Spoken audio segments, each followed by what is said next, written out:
жол кырсыгынан курман болгондордун саны өтө эле көбөйүп кетти. Ковидтен дагы көбөйүп кетти десек адашпасак керек. Кыргызстан боюнча бардык эле айдоочуларга, өзгөчө таксисттерге айланып кетейин, тегеренип кетейин суранарым. Адам жаны аманат. Өзүңөргө ырайым кылгыла, клиенттерге ырайым кылгыла.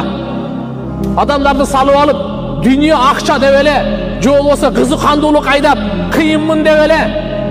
Туган, андай кылбайлычы. Наристелер өлүп атат, аялдар өлүп атат, аталар өлүп атат, агалар, инилер өлүп атат. Канча адамдын көз жашы агылып атат, канча деген жетим калып атат, канча жесир калып атат.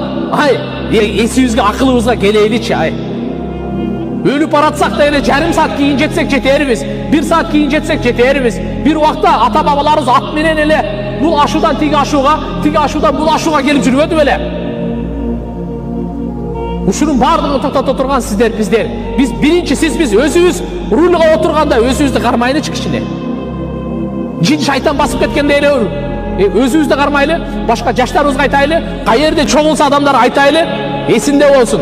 Клиент болуп отурсаңыз дагы, пассажир болуп отурсаңыз дагы, шопур болуп отурсаңыз дагы, өзгөчө баарына кайрылайын туугандар. Адам жаны аманат экен, өзүңүздү кыйын сезе бербеңиз.